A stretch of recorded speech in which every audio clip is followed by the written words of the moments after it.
सास की लाश आंगन में रखी थी। पूरा घर रो रहा था, लेकिन एक बहू की आंखों में आंसू का एक कतरा भी नहीं था। कैसी बहू है? आंगन में बैठी एक औरत ने धीरे से दूसरी के कान में कहा। सास मर गई, लेकिन इसके चेहरे पर शिकन तक नहीं है। एक आंसू भी नहीं निकला। पत्थर दिल होगी। घर के बाहर सफेद चादर में लिपटी सुलक्षणा देवी की देह रखी थी। बेटा फुट फुट कर रो रहा था। बेटी माँ के पैरों से लिपटी हुई थी।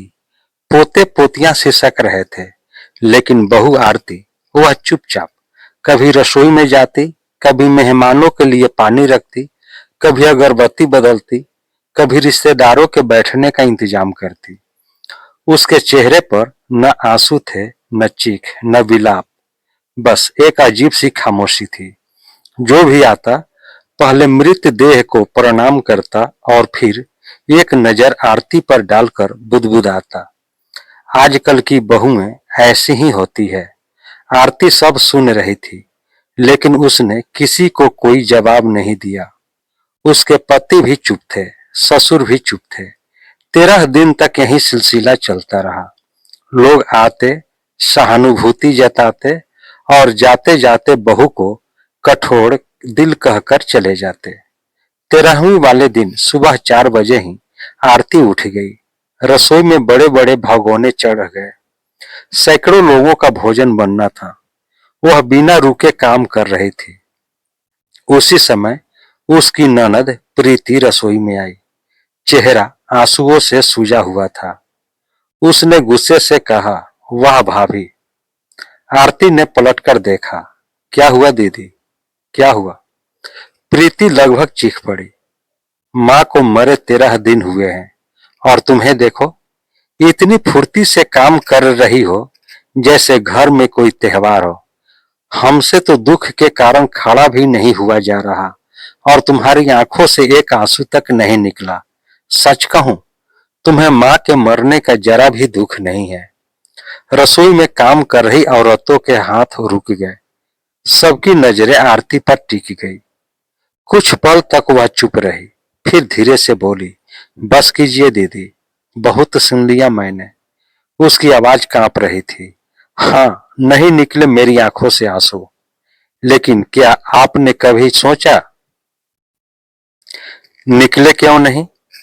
प्रीति तमतमाकर बोली, क्योंकि तुम्हारे दिल में माँ के लिए प्यार था ही नहीं। आरती हंसी, लेकिन वह हंसी दर्द से भरी थी। प्यार दीदी, प्यार तो वहां होता है जहां इंसान को अपनापन मिले। पूरा आंगन अब शांत हो चुका था। सब लोग रसोई के बाहर खड़े सुन रहे थे।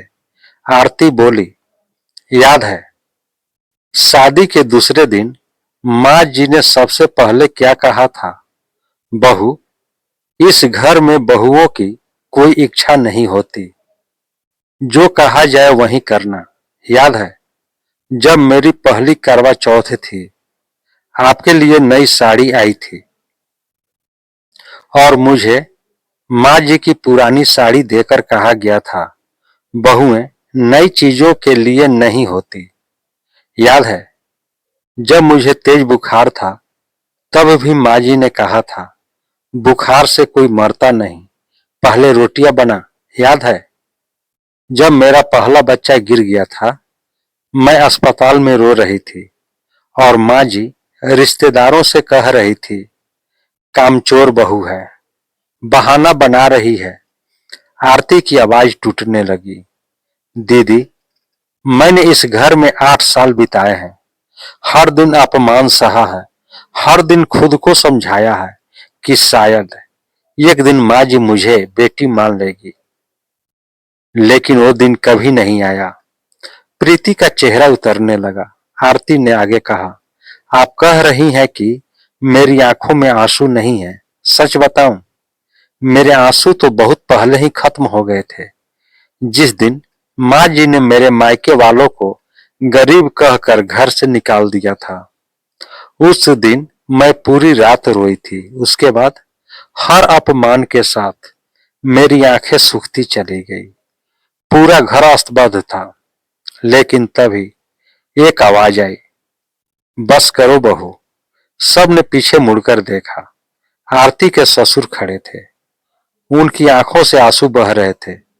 उन्होंने कांपती आवाज में कहा, आज पहली बार मुझे अपनी पत्नी की असली तस्वीर दिखाई दे रही है। उन्होंने अपनी बेटी की तरफ देखा। प्रीति, जो कुछ आरती कह रही है उसमें एक शब्द भी झूठ नहीं है। प्रीति हैरान रह गई। पापा, आप जानते थे? उन्होंने सिर झुका लिया। हाँ, सब जानता था, लेकिन पति होकर भी कभी पत्नी का विरोध नहीं कर पाया। यही मेरी सबसे बड़ी कायरता थी।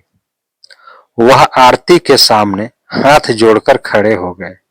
बहू, तू रोई नहीं, क्योंकि हमने तेरे आंसू जीते जी ही छीन लिए थे। जिस इंसान को हर रोज तोड़ा जाए, एक दिन उसकी आंखें रोना भूल जाती है। इतना सुनते ही प्रीति फुट फुट कर रो पड़ी। वह दौड़कर आरती के गले लग गई।